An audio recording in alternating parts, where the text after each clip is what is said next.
Of course, that was day one of the Alienware Cup, and I think the big storyline there was LGD China, bit of an underperformance and some impressive games from Rattlesnake MUFC.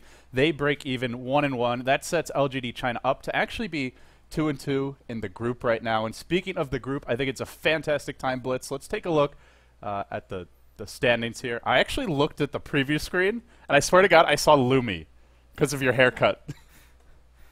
So it's, I'm trying to like look at my hair right now, and it looks kind of ridiculous because I laid down on the couch. I had this moment of like sheer panic where I'm like, did I just call Lumi Blitz? And then I'm like, wait, no, that's actually Blitz. It's not. You kind of look like each other now. I'm You like really the do. chubbier Lumi.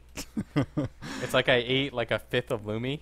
You're like Chuan's little brother now. Exactly. Instead Or of his son his is what people little in son. chat are calling me. I went from his lesbian sister to his son. I love it. So we'll take a look at Group A here for the standings. DK, I think, in prime position to take the group. If they even just split 1-1 with LGD China, that'll put them 5-1. And as long as they win out, there's no way LGD China can catch them. And that'll mean they only have Rattlesnake to play at that point. And Rattlesnake really, even though they took a game off of LGD, I still feel DK should be able to 2-0 them. Yeah, they're a team that has looked pretty impressive. I think what is most annoying about playing against a team like DK is it's so easy to get ahead sometimes because they play like a very generic style. But then once DK takes any sort of lead, they just kind of like roll you, and it's so frustrating to play against. It might be generic, but it's like the highest quality of generic. It's like, our supports won't... I mean, they play the same pretty much every time I've seen them. Yeah. Their supports don't really rotate. They secured Burning's farm, super crates. He doesn't like go for those, big mid snowball plays. He just kind of plays like it's safe. He'll try to push out mid as much as he can, and then they aim to just kind of fight together, defend towers, kind of push together, and then surround Burning and act as his like little pawns, kind of run forward while he sits back and does damage. Chessmaster Burning. Yeah. And he's been playing that one hero that sits back and does damage, the gyrocopter, more and more as of late. And I feel it's really suiting DK nicely because heroes like Anti-Mage in this current version, I mean, they can work. The Phantom Lancer can as well, but not as versatile. You go for those heroes, it's got to be in the right position. And well, with that being said, we've sort of previewed the group, talked about the current scenario. Let's quickly introduce our teams, and then we'll hand it off to the casters. So we'll run through the rosters now. For Team DK, you've got Burning, the one-position player. Say no more. He's B-God. Super, he's your 2-position. He's your solo mid, and can be flashy, but normally a pretty quiet and stable player. We've got RTK, the off-laner. He's the loudmouth. He's the big shot caller for this team. Whether you like it or not, he's going in, even if it's a suicide bomb. Die, X. Your former carry solo mid player, now on the support role, often makes flashy plays. QQQ, jungler, quiet, stable, reliable. That's DK. We've got a hexagon for them, and it's a pretty nice hexagon. I feel if they do well today, if they take down LGD 2-0, they probably earn some points here, but we'll see if they can do that. And we'll move along now to their opponents, LGD China. On that side, we've got Sylar, the one position, the carry player. Quietly has started to build out his own legacy as a carry and is starting to challenge the likes of Burning, Zhou, the other top Chinese farmers. Xiao 8, I thought we updated this. It's not Spectre. It should be Kunkka. I guess I forgot to save it. Fire LD, but he's the solo mid. He's Director 8. You have Yao, your off-laner. Used to play solo mid a lot. He's been playing a lot of Darkseer as well in that off-lane, so look to him to maybe do that. Invoker, here we don't see him play anymore, but one of his signatures. DDC, should also maybe have a Visage on here. If he had 4 heroes, I'd throw it in because Visage is doing a lot of work as of late, and he's pretty good at that. Last but not least, we've got DD. He's your formerly retired player, the suavest of the bunch, with the suit, challenging Yao, and contrary to what God says, DD actually the best-looking player on this team. And for LGD China, they get the higher marks because they've been a lot more consistent over the past month or two than DK. Yeah, definitely. And all the police, shots fired, man. Godz is going to hate you for that. That's where the BTS rift comes in. Yeah, Yao may have like the better bone structure or whatever, but DD's got that swag. So with that being said, we've introduced the teams. Game 1 is just about underway. In fact, I think the draft's already started. We'll hand it off to Purge as well as Lumi. Guys, take it away. Hey guys, welcome to the game. We're going to be covering DK versus LGD. Both teams, arguably, definitely the best in Group A. That was the favorites coming in. LGD not looking so great. DK, absolutely stomping at a 4-0. Can anyone take a game off these guys? Well, they only play 2 games because the other one was. Counting it, man. Look at the scoreboard. What are you talking about? I see a 4-0. What's your prediction is for this particular series? I think DK's been playing better than LGD has so far for this tournament. So I'm gonna say I guess a 1-1. I think is probably most likely here. Yeah, I think that's probably the safest bet. I'm gonna say that DK probably playing it better, Dota. So I'm gonna go with them 2-0. Oh, really? Yeah, I think it's gonna be somewhat more difficult, but DK, they play so safe. They don't make too many mistakes. LGD probably not as good Dota for the past 2 days, so it's gonna be close though. It's gonna be all right. Well, let's hop into the game, guys. We are a bit into the draft already. First pick was a Alchemist out of DK, surprisingly. LGD kicks back with the Gyrocopter Shadow Demon, and then finally a Darkseer out of DK. Yeah, so Alchemist first. Alchemist has been kind of banned out on the first stage. He's kind of one of those heroes that quietly sneaks by, and we could see why. If you guys remember the series yesterday from LG China versus Rattlesnake, that Alchemist was able to kind of rattle off some immense farm. Was not able to finish the game, but I don't really think that's Alchemist's fault. It's probably some of the decision making. And LG, right from the get-go, very smart on the second phase, banning out Undying, because DK loves to do an Alchemist, Undying, Crystal Maiden, Tri-Lane, and they just like to dive, because you get stuns, you get your Tombstone, Nova, and generally not many combination could survive against that. They were able to even beat Visage Tri-Lanes, which is probably one of the toughest Tri-Lane hero to beat. So they definitely take that one out. Let's see if they're going to take out Crystal Maiden as well, or no, they feel that the Undying alone is good enough. So yeah, it's some decent start from both teams. I'm somewhat surprised that Gyrocopter was picked up so early, but you know, we just seen that Gyrocopter doing a ton of work both these games that DK just won. Yeah, I feel like they should be pretty happy with this. He's great against Darkseer in the early game, one of the few carries that actually packs an incredible single target punch in the early game. It's hard to lock him down, but that's pretty much the case with all Darkseers, so I'm sure LGD is pretty happy with their Gyrocopter pickup as well. And then of course Shadow Demon can defensively cover your allies who get stunned, or you can use the ulti to slow people down massively. And Soulcatcher as well against tanky heroes like Alchemist is just really useful. Same goes for Darkseer as well. Like that support counters the Darkseer well, and it's pretty useful against Alchemist. Yeah, DK is actually banning out a ton of solo mid hero right now, both the Dragonite and Kunkka, which LG Gaming utilize very well. It makes me want to think that they're going to use Alchemist solo mid instead of the standard one-row Alchemist. For the reason that they're banning out solo mid heroes right now, and also because there's a Shadow Demon on the map.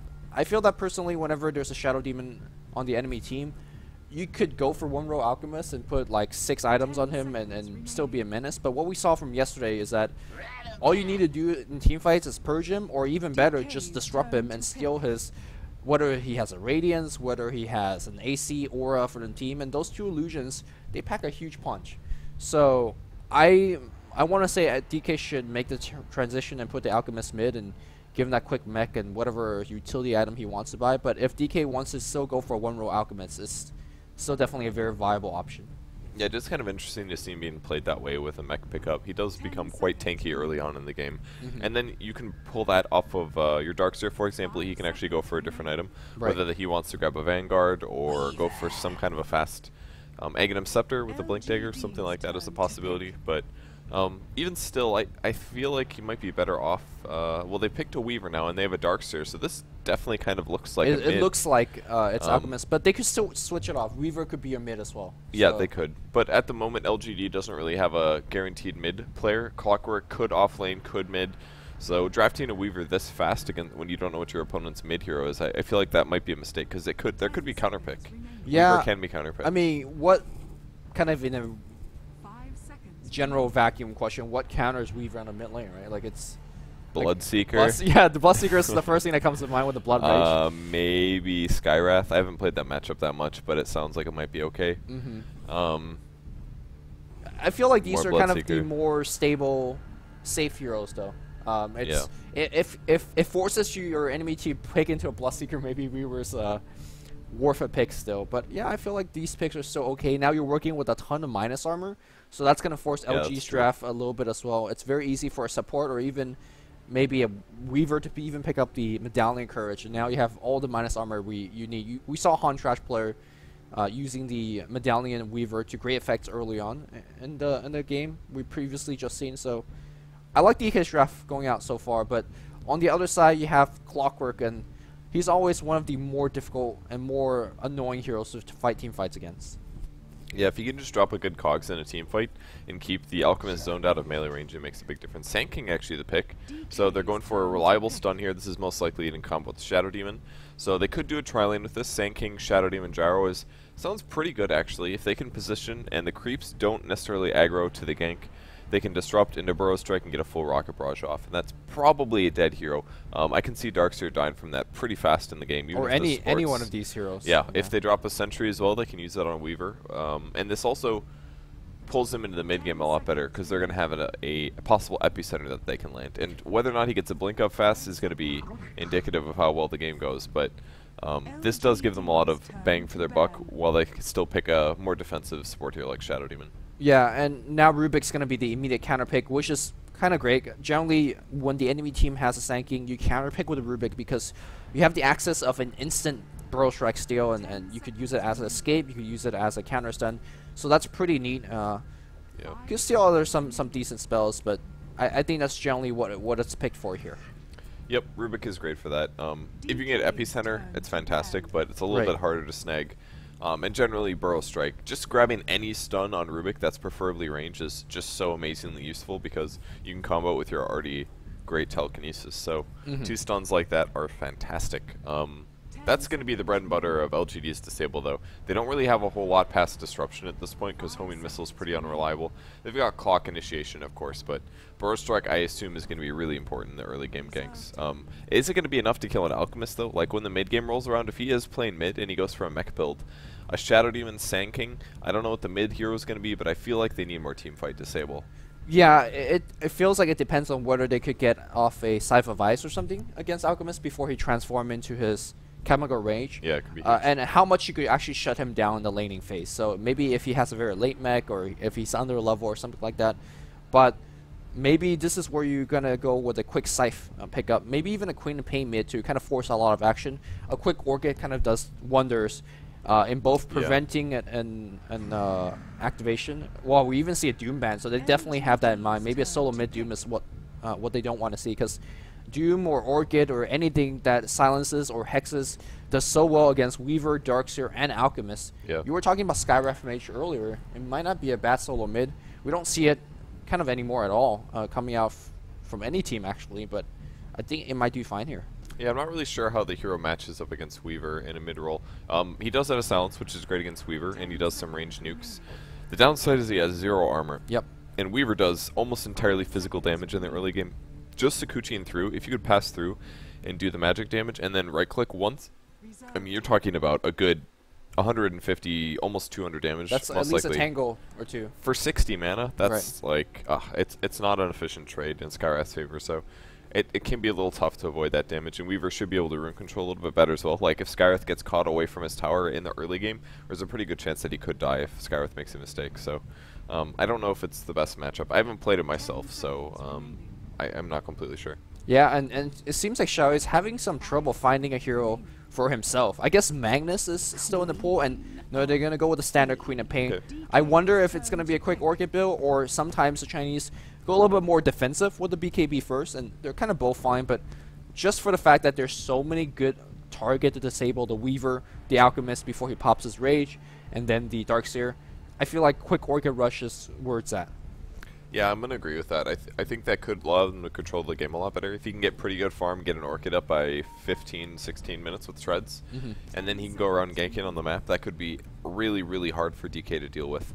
Again, the only stuns they have are Alchemist's Unstable Concoction as well as Rubik's Lift, so as long as he just weaves in and out, gets the kills quick, backs out, it's going to create a lot of space for his Gyrocopter. Just shutting down either the Weaver or maybe getting a gank or two off an Alchemist is going to hold things together a lot better, I think. So earlier in the draft, we talked about whether Alchemist should be the 1-row, whether he should be going mid, and we kind of ended up that saying both these guys could go mid. Both these guys could play the 1-row. Now you know Queen of Pain is on the other side of the river on the mid lane. If you were drafting here, would you put Alchemist mid? I mean, he's going to have a tough time. Or would you put the Weaver? And it seems like DK has gone for the Weaver. Weaver will have a better chance last hitting versus Queen of Pain, but I feel like I guess Weaver probably is safer. Yeah, and Super does pick the Weaver, so alright, it's going to be a Weaver. That was going to be my guess, and not just because it was the right one, I promise.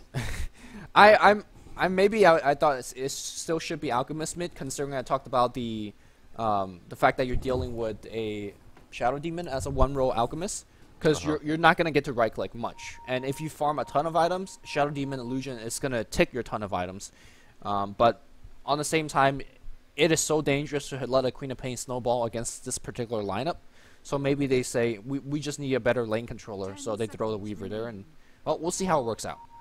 Yep, so the Chen was the last pick, so it'll be a jungling Chen, Rubik support, Darkseer off lane, Weaver mid.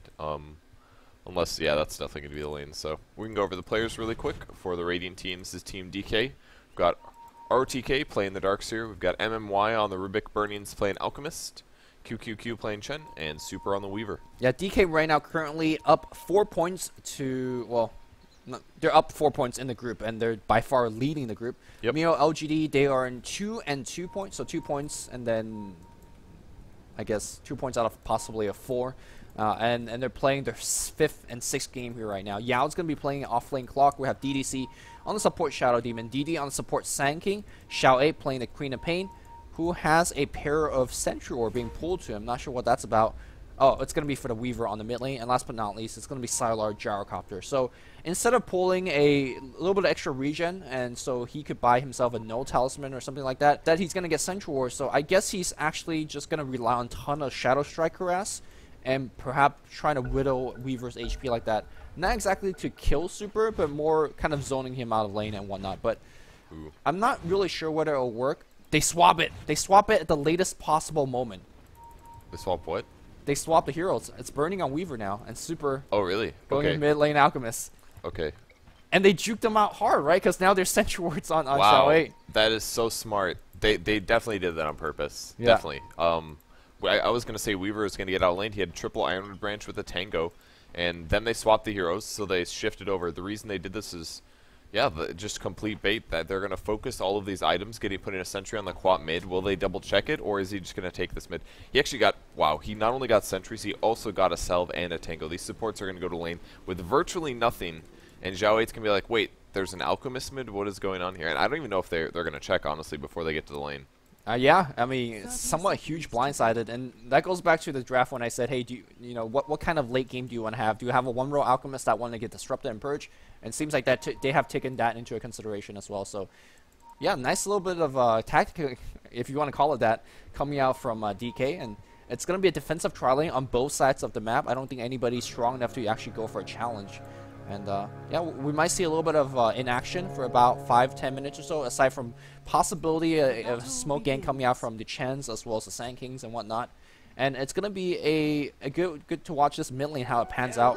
Obviously, again, we both favor it's going to be the Queen of Pain. So pulled in terms of regen and even the Sentry Ward. And obviously, she's the Queen of Pain, so should deal very easily with the Alchemist. Yeah, the illusion's gonna help Sylar up a bit. Top, you can use this for a couple different things, but mostly, you can give it to your supports and use it to harass the Darkseer, especially with a Sand King and a Shadow Demon. They can actually block him in and get a solo kill early on the game as well. Easily, we'll see how greedy he is, because usually you get an extra 2 illusions whenever you disrupt. So throwing like 5 models on top of the disruption. You just see this like Warcraft 3 surround kind of thing. Guaranteed to block that guy, Yeah. honestly. Really, really good shot at doing that. I would actually like to see them to use one of these illusions to block off one of these camps that Darkseer could pull to the left, because a lot of Darkseer players like to tango through and steal a couple creeps, and Yeah. you could get a little bit of EXP. And what It's you really want, safe for him to do it too, because Right. he can Iron Shell from the low ground and stuff. right? What you want to do is basically limit Darkseer's experience as much as possible, and even hopefully force him back into his own like defensive jungle. In which case he's stealing a little bit from the Chen, and more importantly, it gives more freedom to your supports, whether they want to keep pulling, whether they want to smoke mid. You just want to force him out of the lane. And Yao on the right side is going to block in 3 of his creeps, and he is going to let them funnel into the right side. Let's So gonna it's try fun to one of watch that this. creep, very stubborn.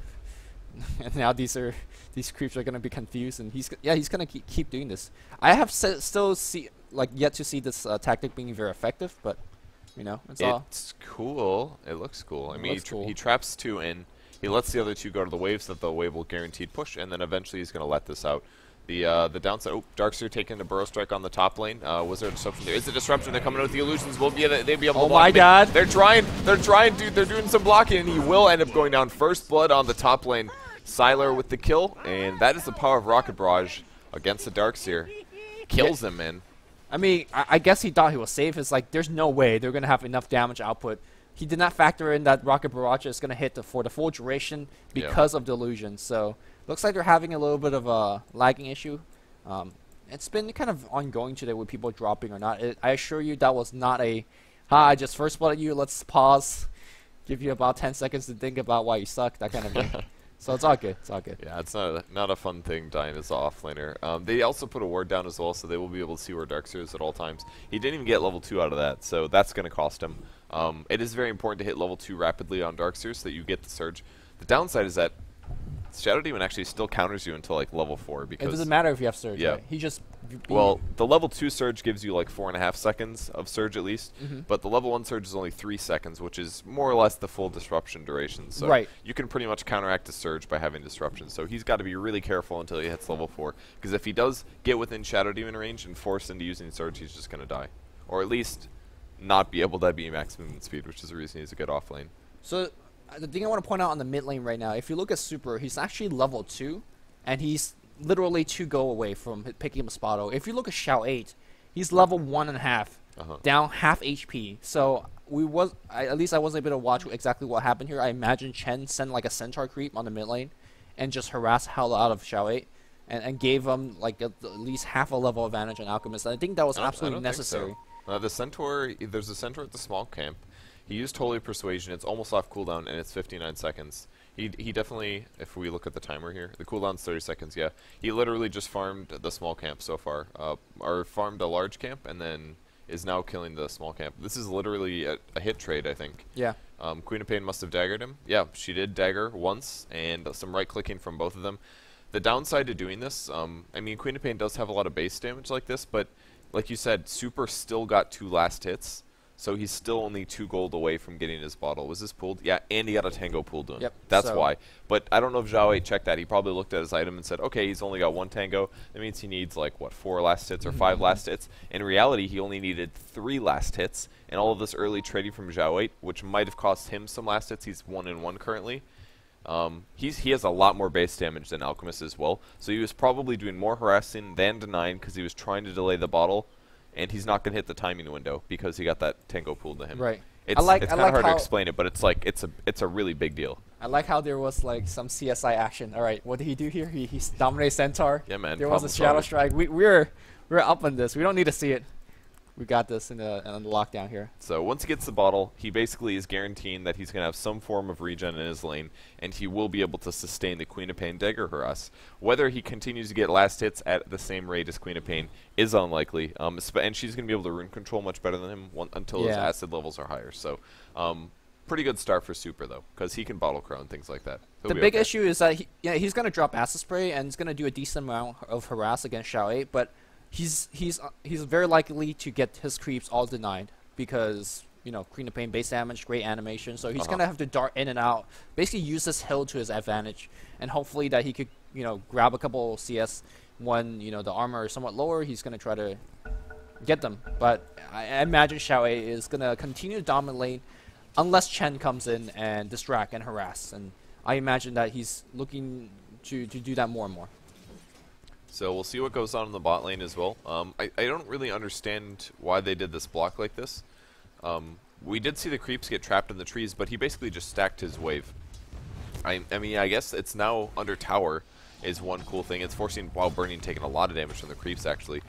Especially with only tangos. This is kind of costing him, so it does make it harder. He is still getting some of the last hits, though, because, you know, it's burning. He doesn't miss very often.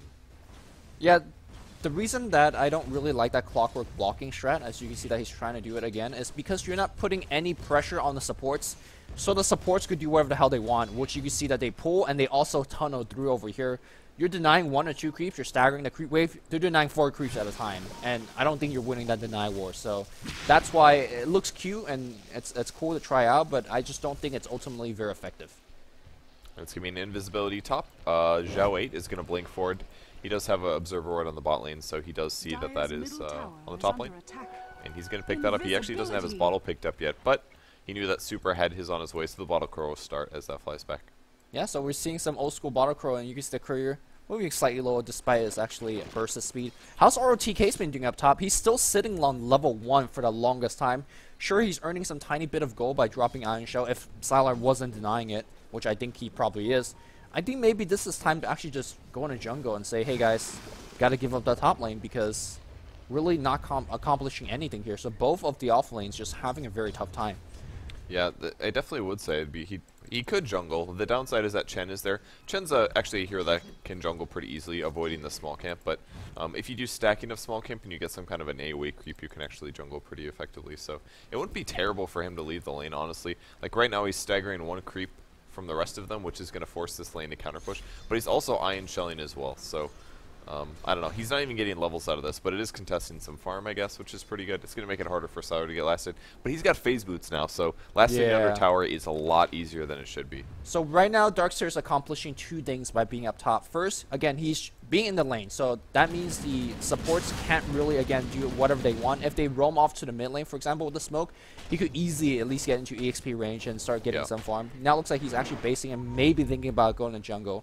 Meanwhile, DK smoked up with the 2 supports. You want to lead with MMY, lift him up, and then channel your super stun, and then channel your centaur stomp. Here we go. Nope, not the correct angle. And Xiaowei, well, actually, Xiaowei very slow here, and stop. The stun, he didn't pull him back at all. That was a rare miscommunication. And here comes Sand King as well as Shadow Demon. Disruption into a Burrow Strike. That's on QQQ. And here comes Xiaowei. They're going to get 1 strike off. In fact, they want to turn around for a fight. Sand King, low armor early. Deny attempt. Yes, Super playing out of his mind right now. They gotta kill themselves. They gotta Chen deny, so no go going towards it. In fact, the Centaur still harassing Xiaowei. Kind of what started as kind of a mismatch of Suns coming out from DK eventually worked out to the best. Yeah, they were a little too greedy about it, I guess. Wow, Rubik's actually level 4. He's been getting a lot of experience in the jungle. They didn't even get a kill there. And, yeah, and that's the other thing I want to talk about with Darkseer not going back to the jungle, because if Darkseer went to the jungle, Chen has to move to this bigger camp, bigger part of the jungle over here, and that's when MMY's been pulling and stacking all day, and that's why he's level 4. So by Darkseer not coming to jungle now, he's giving MMY a ton of level as a result. Well, Rodk, sorry, is going to be able to take the jungle camp at least. We've got Boots flying the bot lane. That's on MMY, actually. I actually thought that they were going to be able, or that Xiaowei was going to be able to back away from the gank, but he kind of walked back into it, surprisingly. Super trading again with Xiaowei. Man, any right clicks under the acid spray is not something Xiaowei wants to do. His HP is low enough, and Alchemist hits hard enough that right clicks with the minus armor is just some serious damage. Yeah, I mean, normally Queen of Pain shouldn't get right-clicked by the Alchemist, considering that, you know, she has 600 range on top of him. But it looks like we have yet another smoke gank, so DK choose smoke in the past, you know, minute or so, and they're making it this big dive. Clockwork, I don't think he's going to survive. It depends on how quickly Burning could push this creep wave. And in fact, it's Clockwork coming up top, and he's getting a ton of XP. And Burning trying his best to zone him out, forcing him to go back into the tower. Swarm's going to be used as well. Yao runs into the comfort of everybody that's backstabbing. Now he's going south, and I just don't think he's going to make it out alive. If Burning gets a solo kill here, yes, he does. Oh, no, actually, Rubik steal it. I was going to say he's going to get a ton more gold. In fact, it's going to be a tier 1 tower push on the bot lane now. Yeah, it was really nicely done by Burning there, pressuring his HP to get him low enough so that when the dive actually came, he had less choices, or he had less options in his dive. It's a bottle as well as an Aquila. Really, really strong early game Weaver build. I think Aquila is one of the best items on Weaver in the entire game, since he gets 2 attacks instead of just 1. This plus 15 damage here ends up being like a free Demon Edge worth of right click every 6 seconds. It's really, really useful on him. And he definitely needs mana as well. His in pool is pretty low, so I just love seeing the early pickup for him. That's a great point. And what do you think about the bottle, though? Generally, that's an item we don't see too often. You don't go bottle on heroes that you don't expect to get runes or gank too much. Do you feel like this is more of an early game build? Are we going to see a medallion transition perhaps here, or? It's a little burst healy, which can mean that in long farming engagements it's not very strong, but if we looked at what Huntrash played in the last game, he actually didn't go any HP regen at all. He literally just went treads with the medallion, and I couldn't believe that he kept his HP full the whole time. If you're up against a Clockwork and you take too much power cog harass and your HP goes down a bit and your mana goes down, it's going to be a rough thing. So I think honestly bottle is a really inexpensive way to give you a moderate amount of HP and mana regen. You can sell it later without losing a whole lot. Like, it's only a regen tool. I think it's pretty good for carries, honestly. I would equate it somewhat to a Tranquil Boots in terms of efficiency. Do you want to just go Tranquil Boots? So that's the other kind of option. I don't think so. I really think Treads is one of the best things you can pick up on Weaver. I mean, Tranquil Boots are so inexpensive, which is great. He doesn't have to worry about the movement speed loss that much because you already get movement out of Sakuchi. I just think that Treads are too good on him. Like, you need HP, and attack speed is how you do your damage. So attack speed with an Aqua can really make you strong against supports in the early game. Yeah, I mean, if you want to toggle it to agility treads for that double hit for the Gemini attack, you get a lot more damage there as well. Yep. So it's definitely good. So we'll see whether it pans out correctly, because this is something that we don't see too often, and let's see if we can learn something from that. Super back on the mid lane, level 7 to, again, still doing a decent job in terms of keeping up CS. I mean, sure, it's 34-20 on one side on Queen of Pain, and then 23-3, so it looks really bad on the super, but you can't expect too much in an Alchemist versus Queen of Pain matchup, considering how poor Queen of Pain was. Gyrocopter, sorry. I was like, Burning, Gyro, same guy. No, this is actually Sylar playing Gyrocopter. You just finished this Helm of the Dominator. He's going to start pulling with his Ancient. Really early Helm, actually. You can kind of equate this to a Hand of Midas in a way. That still gives you some pretty good damage and lane sustain. And Gyrocopter is actually one of the heroes that doesn't typically have any kind of HP regen worked into his item build. So grabbing a fast Helm of the Dominator will kind of cover him in case he ends up taking any creep damage. It's nice to have that there. It does limit his early teamfight potential, though, and it also guarantees that he won't be really strong until the mid game. Yeah, I mean, in this particular game, you have the added benefit of stealing a Chen creep whenever you want during a middle team fight, which is, pretty good. Ooh, they're going to go mid. We are charging up a stun. Here comes the stun going through. It actually lands right on top. Great disruption from DDC. That's going to keep him alive for now. The stun duration actually just running out. Will he be bursted down? The pause from Chen. Queen of Pain ulti. I see it coming. There's some light. It looks like an EMP, and I'm pretty sure Super is going to die from this. This is a level 2 Soul Catcher, by the way, so not looking too good for this guy. That was great positioning by DDC, though. Yeah, I think MMY maybe could use this pause to his advantage and it's over. Run the hell out. Yeah, get out. I'm not sure whether he could even run because Clockwork already firing a Rocket Flare, and he's in great position to actually, get a hook in. But Burning has also teleported into the fight. I mean, this is developed into some big fights, and I don't think DK could win this one. The Sonic Wave at least is going to kill Super and probably clip MLY, and depending whether Chen is walking into it, probably hit Chen as well. So I think LGD could pick up several kills here. Yeah, if the hookshot is good, like you said. He definitely has the mana for... Yeah, I think he can do his full combo with his 4-stick here, so somebody is in some trouble. If they can catch Chen, that guy is going to die 100%. And at the very least, I'm pretty sure that Alchemist is just going to outright explode at the moment. So there isn't that much damage output after the Sonic Wave ends, so maybe they'll just take an Alchemist and maybe a Chen on top of that. But yeah, they've even used Fade Bolt. I'm not sure if it's bounced the enemy heroes yet, though. Yeah, it looks like it has, actually. It has bounced on them all, so. All right, looks like we're going to get the go, and let's see who is going to explode up. And here we go, Sonic Wave's going to get casted. There's the hook shot. It's not going to hit too much of anybody. MMY got the hell out of there. Yeah. So the pause maybe worked out in their favor. Seems like it. Yeah, I would say so. I don't know if they saw the Clockwork coming, honestly. They definitely got a lot more time to look at things.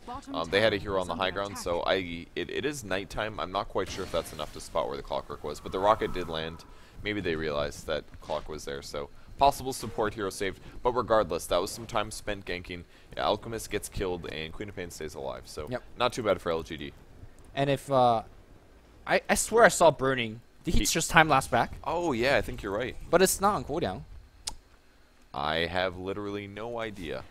How the hell did he go from... He is a magician, and I guess for those of you guys that really want to find out, I do want to promote the Alienware Cup ticket, $7.99. Definitely purchase it. Very worth the value. A ton of great games. And, yeah, you guys can watch in client, in the Dota 2 client, at the highest possible quality for video. Yeah. Pretty cool.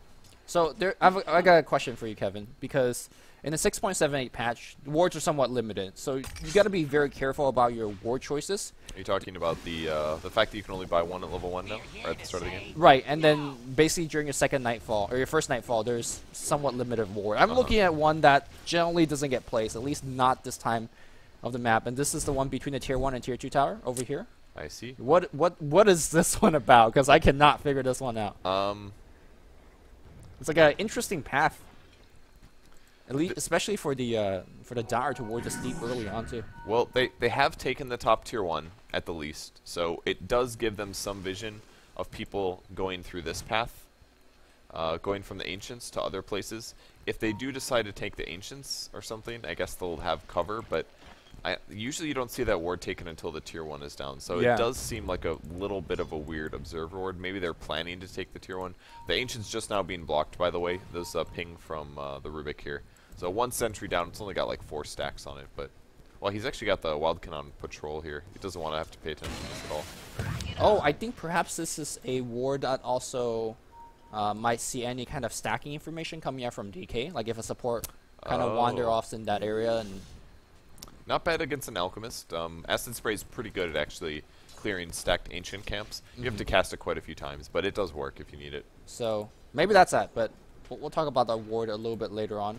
Yeah, let's see how everybody's farming. We have Sarla, who's basically had free farm throughout the entire game. The Darkster wasn't able to do anything. We saw the early phase, we saw the early helm, and because the Ancient's fairly highly stacked up, he's going to be looking to accelerate his farm very much so, and he's going to be going for a BKB first. Against a team that's predominantly physical damage, you might be wondering why he's going BKB, like against Gemini attack from the Weaver, against Acid Spray, but I feel like BKB is somewhat of a necessary tool for him to stay in the middle of the team fight and flak away. Yeah, especially when you play against a mid-Alchemist, he's going to be getting a lot of experience. And the stun duration on Unstable Concoction is just really powerful. I mean, it does physical damage, so it's not that big of a threat in the mid to late game, but, I mean, a 4-second stun on your enemy carry can absolutely spell doom for your team. So, if he gets a BKB, at least it's going to have to be thrown on a support or something like that. Meanwhile, it looks like we see an LGD push on the tier 2 up top. You see DD just being a menace up on the front line, preventing Darkster to actually do much. Oh, a Surge melee creep just doing some work. So fast. Yeah, but so fast it also dies, and here comes a push. There's a rocket flare, and they gotta be very careful of that Clockwork. I think Clockwork is probably one of the scariest heroes to deal with when you're defending a tower, Bat Rider being the other one of them. And you just don't know what angle is going to come in. If he finds 2 or 3 and traps you in a cog, you lose that team fight because there's a call down soon to follow through. Yeah, that ward actually was useful there. As they're pushing the top tower, it caught all the supports shifting over. They saw who was on the way. Yao is in position for hookshot. He's going to actually see Super, I think. These guys are so close. Zhao's going to spot him. Here comes the Surge, actually Iron Shell as well and Super. But he knows that he's been spotted, so he doesn't feel ready to go in just yet. They've got to be really careful. Does Burning have a TP as well? Of course, man. Of course he does. He's going for a BKB, by the way. And the fact that the push attempt happened on the top lane and nothing actually happened really benefited DK because everybody lost farm on LGD, and so did everybody else, aside from Burning. Because Burning was pressuring tier 2 bot. He was getting some farm, so even forcing Sauter to TP, stopping that push. So very nicely played by Burning, just providing a split pressure on the bot lane. Well, there's the smoke on the top lane for LGD. It's going to be a Clock, Sand King with a Shadow Demon. If anybody's solo, they die. Because they're going to have a Burrow Strike Epicenter. They're going to disrupt, they're going to burrow, they're going to Epi. Or if they really want to play it safe, they'll just do a Burrow Epi. Because there's no way that anybody can TP. Oh, Rotke is looking so dead. Here comes the Disruption. Going to start things off. Burrow Strike Epicenter right after this, I assume. There's the Burrow. Not going to channel it, actually. Hookshot comes through. Great global heal from the Chen to keep Rotke alive, and they're just going to back out from this. I guess they didn't want to blow the Epi on it, but if they really wanted to, they definitely could have gotten that kill. Yeah, I'm surprised how quickly MMY was able to get there. He did miss his hookshot. Yeah, the hookshot did miss, but I mean the lift was right there, and you don't expect your like, why was he here is my question. Why would Rubik get kind of there helping the Darkseer farm top? I guess he expected the gang coming their way. They didn't know the smoke was up, so it's whatever the case might be. It was great positioning for MMY, saving his ally. Meanwhile, though, we're gonna watch Sylar taking this huge ancient stack with flat cannon. The 30-second cooldown nerf compared to the original 20 seems like not taking effect at all in this game because Sylar's farm is absolutely insane right now. Are you talking about the flat cannon cooldown? Yeah, cooldown. Oh, gank actually in the mid lane. That was Queen of Pain dying. They did smoke for that one. Sorry, I looked away. You distracted me. You're like, my bad. You're like, ancient stacking, everything's dying, and my brain was like, oh, I gotta see this. Yeah. I want to see creeps die. But here we go. It looks like a tier 2 push, and another call down. Burrow Strike's gonna hit as well. And ROTK, look at his HP. There's a mech. There's a send back, but it's not gonna be enough. DD gets lifted into a stomp. Great play. Do you have stun? Stun not necessary as basically all the raw AoE damage was able to kill them through. So kind of trading kills back and forth on the mid lane, tier 1 tower under siege. And look at Burning. Look at this guy trying to steal some ancient stacks. Dang, man, this white bottle's awesome. He's going to take out the large ancients. These are about 100 gold apiece. A great little steal to have. He's actually maxed out Swarm first. Not a very surprising, common thing. yeah. The bug duration goes up massively, up to 20 seconds. They do twice the damage that they do at level 1. And that can really, really reduce your opponent's armor. It really does make a big impact in team fighting, which is probably why he mysteriously showed up in the mid lane in the first place, because he wanted to be there, apply the swarm, and help kill those heroes. And then mysteriously disappear. We still don't Yeah. know exactly how that happened. I guess if this is the game where you're building AoE, right? Like, or AoE minus armor, where you Yeah. have the acid spray, where you have the swarm. I guess it's decent. It also, the way that he's playing right now, he's playing for a lot more early to mid game, when you have gone for an acrylic first, a bottle first. So he's expected to be kind of roaming the map a little bit more. Whereas, and that's where Swarm gets a lot better, I think. Yeah, and he is pretty close to his Black King bar. He has a lot of gold in the bank at the moment. 2,500. His hero level's up at the top. Do we see another smoke? Yes, we do. Another smoke from DK, so looks like they're going to initiate with Super. He is, of course, going Shadow Blade, a very, very offensive Alchemist item. Even against players that use Sentries and Dust and things like that, you don't really rely on it as much to escape as you do. You cast Unstable Concoction, you invis, and you get within melee range before you can cast. It helps so much in initiating and almost always guarantees that you get a full duration stone. So, great item choice here. And they're going to swing around on the backside of LGD. This looks pretty bad for them.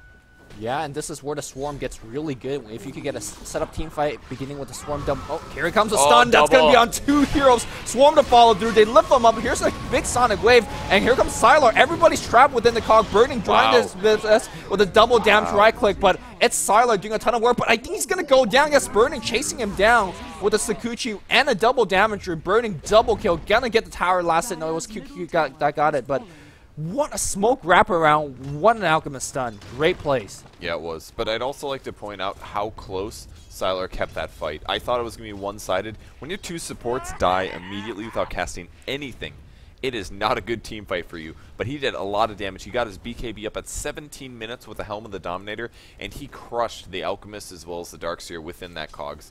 So at the very least, they killed 2 heroes out of this. Still not the best situation, but losing a tower and 4 heroes, but it could have been a lot worse. Yeah, I mean, that's where you expect a 5-man team wipe at Tier 1 and possibly a Tier 2 going down. If the Tier 2 doesn't go down, like half of HEV is going to be on. But yeah. DK, definitely the clear victor in that team fight, and that's going to be BKB on Weaver. I don't think he even needed the BKB in that last fight, but considering the next couple team fight, I mean, where does LGD go from here? Suddenly your Queen of Pain, your Sand King's not going to be a factor in terms of killing one of the more dangerous here on the map, Weaver, right now. What do you do? I mean, I don't think Sylar by himself would kill the Weaver. Yeah, it's going to be tough for him to be able to do that. It's basically like Weaver would have to do something really stupid for him to be able to kill him. It's like you need a full Rocket Barrage or something. He's putting stat levels in now, just 1 level of Homing Missile, but he's trying to stack more, but it's again been warded, so it's going to be a little tough for them. Yeah, it's such an annoyance factor. Now your supports have to get there and drop a couple of Sentry Ward. This is something that we saw out of, I think I want to say MUFC, in a way dealing with LGD China's pool yesterday as well. They just kept putting Sentry Ward non-stop at that particular Ancient camp. And it's really smart. He invested in the Helm of Dominator. You can spend 100 gold to counteract it for 3 pulls. I mean, how much is an average Ancient pull? It's got to be like... close to 180, I want to say. No, it's more than that. A Black Dragon is oh yeah, Black Dragon by 200, okay. So it's probably like between 200 and 300 gold on average. So if you can block 3 of those, that's like 800 gold over the course of 3 minutes. If he's actually actively stacking, which we can expect top tier pros to do, that is a big, big impact and absolutely worth the gold cost for a sentry. Top lane Burning, trying to get some farm going here. DD in position to get something happen. So DD's actually been very poor. DD generally when he plays Sanging, he gets your level 10 Levin very quickly, and then he also gets Arcane Boot on top of that. Yeah. Now this game, kind of going for the poor man's mana regeneration item, if you will, just having urns, and he's haven't really been able to participate in too many kills to get those urn charges going either. He hasn't even used his ultimate yet. I feel like they maybe could have tried on the Darkseer that one time, but other than that, they haven't really had an opportunity. Every other team fight has started with him just dying, getting stunned by the Alchemist, and then just got steamrolled before he was able to cast anything. It's still honestly looking fine for LGD. I mean, it is a pretty big gold advantage for DK, and it's climbing, but we always know that Gyro has a possibility to come back. It could be Rapiers, it could be a lot of things, maybe just strong team fight. And also in their favor, Burning picked up a BKB, and first item BKB does give him magic immunity, but he's not a gyrocopter, for example. A gyro with BKB guarantees he gets a lot of magic nukes. The best Weaver can do is mostly be annoying, and if LGD controls him a bit with stuns and cogs and things like that, they have ways to deal with Weaver's damage output being lessened. So and this is going to get really bad as the day goes on. 4-second BKB in the late game. If he pops it a few too many times, it can cost him a lot. Well, Burning just picked up a big item right now in That the form of changes things a yeah, bit. that does change things. He is farming better. He is winning these team fights. He just got a kill on Sylar in the previous team fight, so that definitely helps as well. So I guess this is going to be your MKB on Burning, and suddenly with a ton of minus armor. That's one of the things that we can't forget when we go into the late game, because when the armor values are starting to creep up, DK heroes are going to be generally more tanky, as LG hero has less and less armor thanks to these acid sprays and swarms. I mean, I think Burning might be able to keep up with damage and maybe even overtake damage compared to Sylar. I could see that happening. He's pretty close to a demon edge of his own, but we'll see how the team fight ends up. The minus armor is seriously going to be significant. I'm sure he's really happy that he's at Helm of the Dominator right now. He's got extra 5 armor out of that, something that we usually don't pay attention to, but against a minus armor team, it will make an impact. Yep. So there's a Shadow Blade up on Alchemist, by the way. This is grabbed about 3 minutes ago. I saw it pop up, didn't mention it. But he will be able to go invisible. He's still really squishy, though. 3 armor at the moment. Can absolutely be bursted down, but he does have a level 2 ultimate system regen there, and they're actually going to be pressuring into the jungle a bit. MMY might be walking right now. He dropped the ward, sees the Queen of Pain, and will quickly back off. I do want to compare the farm of your solo mids. I think a BKB right now allows Queen of Pain to do a lot of work, but until she gets a Scythe of Ice or whatever her next tier of item is, she's just going to be a big giant nuker. And against the Chen, I think a lot of her effect is not going to be felt. Also, ROTK now, because there is a Chen on the team, he doesn't have to go to mech. He's going to be going for 4 staff. Interesting. Both of the off-lane heroes are just having no farm. Like the Clockwork, just a bracer treads. Like they have nothing. But I guess when you have 2 heroes that without farm, both Darkseer and Clockwork are very decent, because their spells are pretty decent in terms of distraction and initiation. Yeah. I do like that he's maxing out Cog second, though, because he is pretty far behind, so him getting solo kills is pretty unlikely, and most of these guys are really survivable. Most importantly, they've got Shen send back, so if he does really seclude somebody like a Rubik, it's pretty hard for him to actually secure a kill. And also, look how farmed this Rubik is. This guy has a Force Staff and Arcane Boots and a Wand at 23 minutes. Look how farmed Chen is. They're all doing really well. Wow, Chen is really farmed. Mech on the way to a point on the way to an Aghanims. Like, this is the best feeling ever when you're like, oh, I have a point booster and a mech already at 20 minutes. You know he's going to be able to finish his Aghanims by the end of the game. He's going to at least have level 11 at that point, and that's when it gets really hard for LGD to kill. I mean, we've been kind of talking about Sylar and Burning and their farm levels. Is it correct to talk about those, or is it more correct to talk about the support backline? Actually, MMY has enough gold to drop yet another Sentry Ward right on that camp. Like, you're not sacking anything, Sylar. That's what he's saying, and, well, I mean, just looking at the farm support, I feel like when you have farm supports, you don't lose team fights, because there's just a lot more. Remember that previous team fight where the 2 supports got cogged up and they got blown the hell up? That doesn't happen now because of the 4 staffs. Yeah, it's definitely going to help a lot. And again, Clockwork doesn't have that much solo kill damage anyway, so having a 4 staff up this early. Oh, Weaver up top here. He gets disrupted, forces out BKB. He got Purge and dodges a clock hook. Nicely done, and he's going to be fine. But that is your first BKB charge, just using it to escape. And generally, as a Weaver, you don't need to do that usually. Yeah, in most cases you don't, but probably would have gotten Burrow Striked either. He did get Demonic Purge, but it doesn't really matter when you're max movement speed invisible. Costs him a bit of HP, but he's still sitting top. Pretty survivable as a random farmer in the mid game. And again, they don't have that many disables. It's pretty much Burrow Strike and Disruption to start that off. We haven't seen Queen start on her Orchid yet. She did go BKB first to guarantee that she won't get stunned in early team fights. She hasn't actually had to use this yet either. So I think this is where you go Scythe next, right?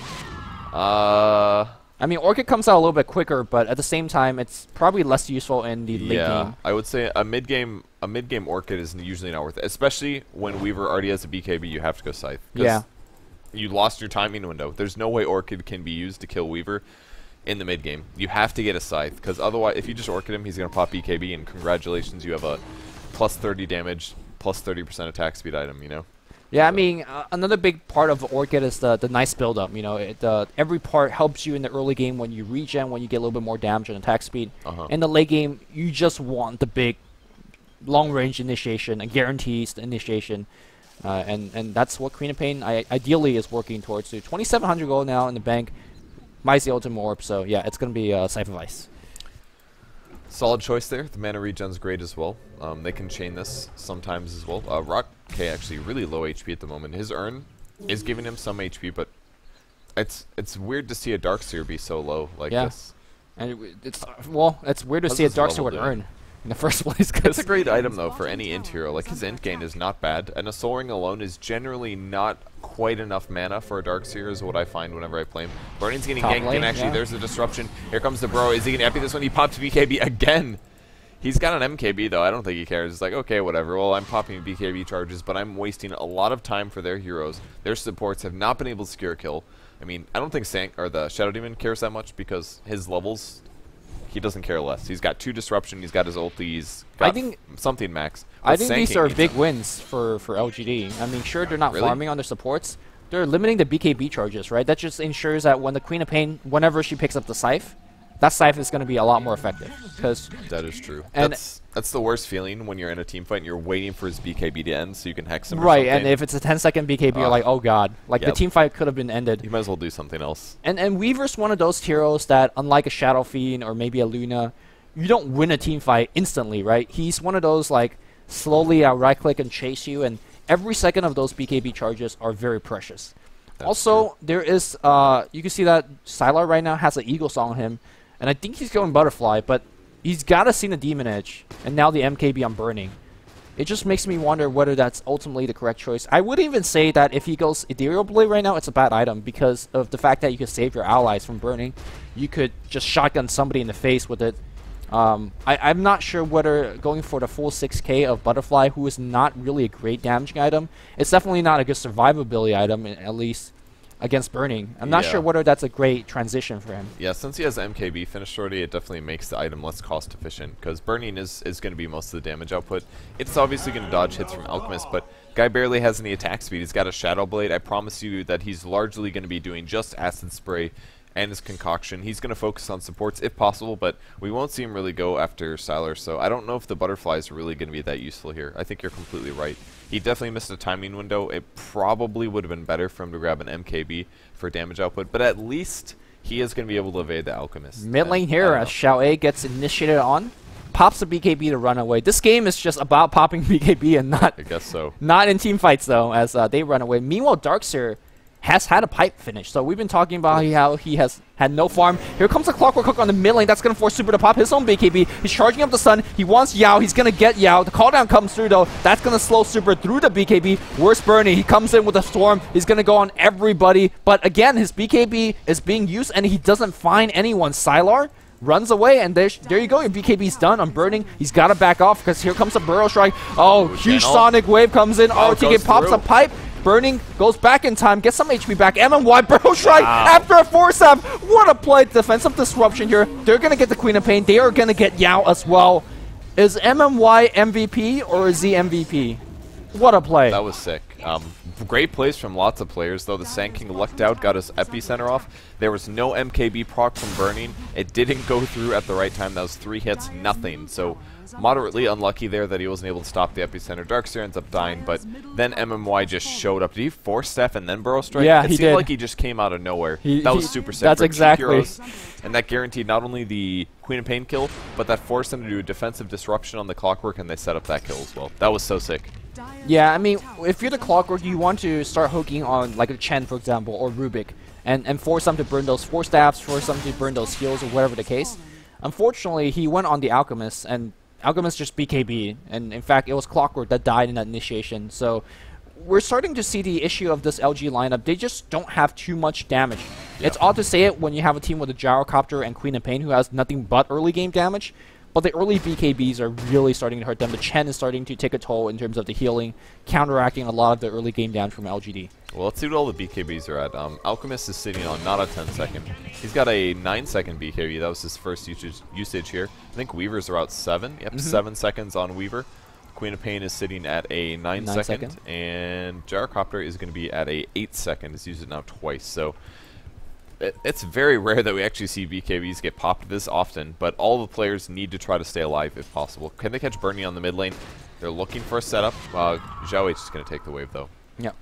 More important thing for me right now in that last team fight was they got the tier 2 tower, so more gold, more map control to DK, but they also more importantly got a kill on Xiao 8. I think if LGD wants to get this game back into favor, Xiao 8's got to be the X factor in terms of setting up kills on burning using the Scythe of Ice. Yeah. And now it's about 1,000 go away. I think you just say, hey, Xiao 8, you take all the creeps on the map, farm that quick Scythe, and we try to make something happen. Because if these two teams continue to team fight, I think DK is going to win most of it. The heroes just have more item. They're better, more equipped, well equipped with things like Force Staff and all these kind of items that shut down Clockwork, that makes Sanking less useful. So it's going to be up to Xiao 8.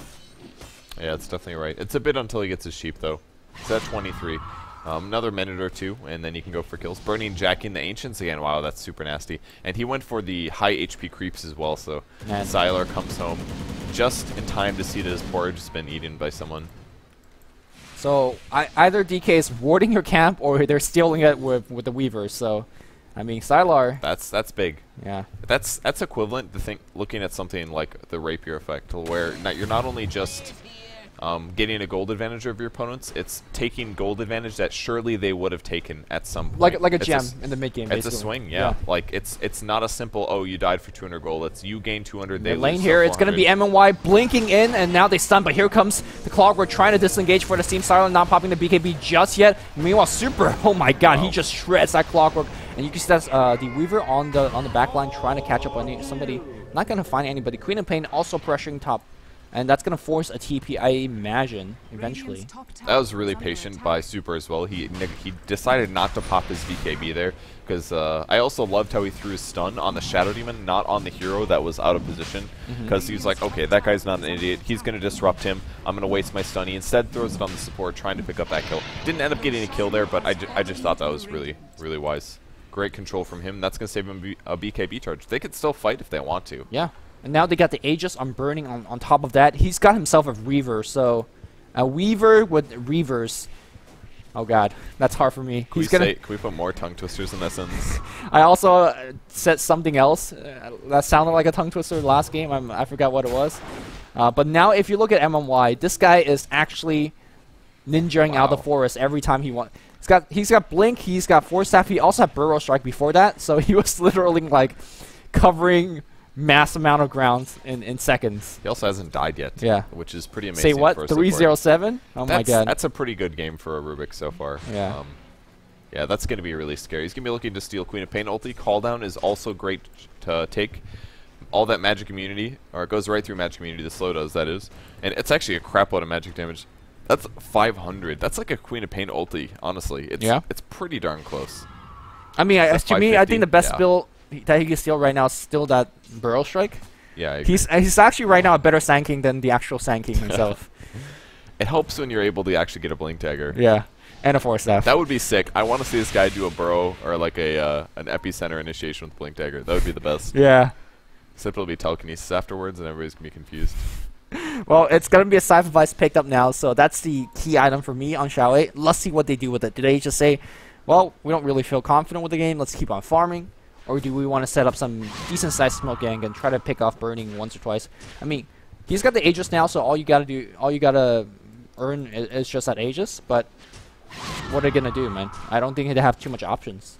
Yeah, LGD's being really safe right now. They're just sitting as 5. They don't want to get caught out of position because they're expecting a possible gank from DK.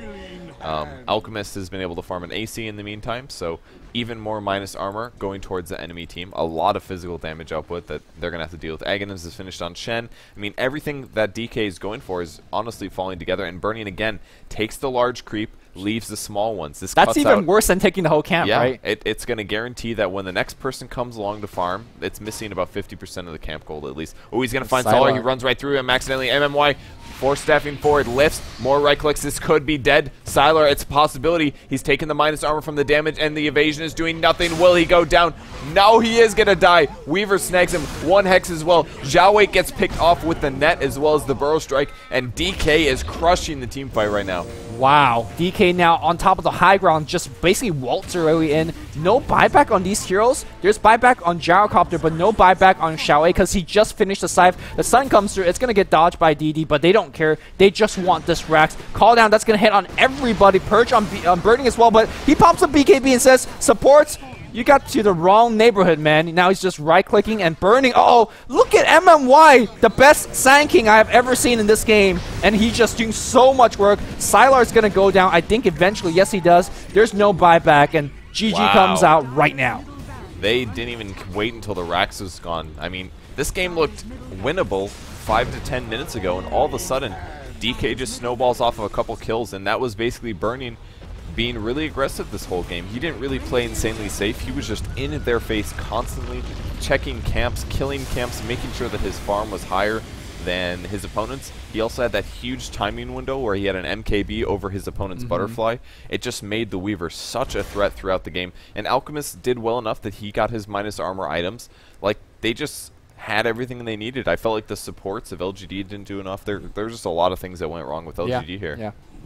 To me, MMY, just spectacular. Yeah. Rubik plays. Also, Chen. I think Chen definitely did not put his number on the scoreboard per se, but he prevented Clean and Pain from picking up a lot of kills. Yeah. And that's why we saw her just have BKB throughout most of the mid game and wasn't able to contribute too much. So I thought it was great play coming out of DK. Yeah, they really did an awesome job. So that puts LGD up to, I'm sorry, DK up to 5-0 Yes. for the group stage so far. LGD will get another shot, but let's hear what everybody has to say. Blitz as well as LD. Wow, fantastic performance from DK in Game 1. As mentioned, they're now going to be 5-0 in the group stage, and this next game is actually really important for them because you take a look at Group A, and hopefully we'll have a chance to look at the standings here in the next couple of minutes, and if they win this game, they're 6-0, and they'll also knock LGD down to being either 2-4 or 3-3, and either way, it's going to be tough for LGD to do better than second place in this group. Yeah, who would have thought, too, looking at the groups? I mean, LGD looked like the clear favorite. I don't actually know if anybody didn't choose them to get... Oh, did you really not? I said a 1-1 because I'm indecisive. According to DPM, the organizer, only Bruno said that DK would finish first place, but he cheated because he submitted his responses on day 2 after a day of action. Lumi. Cheater Bruno. Disgusting. But anyways, I mean, they've looked really clean. They've played really well so far. The style, I mean, I said it was generic, but it's not really generic so much as it is just safe, and they do it really well. You won't see them draft a hero and you're like, whoa, people play that hero on competitive, but maybe it's sort of that there's that spice or unusual elements to it. So they might not just completely wow you with the picks or the item selections, but they're not afraid to go for heroes that are more popular in, say, the Western scene. We've actually seen them even experiment with CK Wisp. That didn't go well, but I mean, they will go a little sort of out of their comfort zone here and there. Yeah, definitely. So they're going to end up taking this game, and heading into Game 2, we'll see if they can make it a clean toe sweep. Looking forward to it. DK on the rise right now, and godz actually has them listed as his favorites to take the International 3. I know it's early to be making any bold predictions like that, but he's already on record, at least here at Beyond the Summit, as saying such. We'll see the group standings now. Currently DK 5-0, LGDCN 2-3. They'll need to take this next game, else they'll fall to 2-4 in the group, and that would put them actually in second to last. With all that being said, guys, we'll take a quick break. When we come back, we're going to be live with Game 2 of LGD China versus DK. Stay tuned.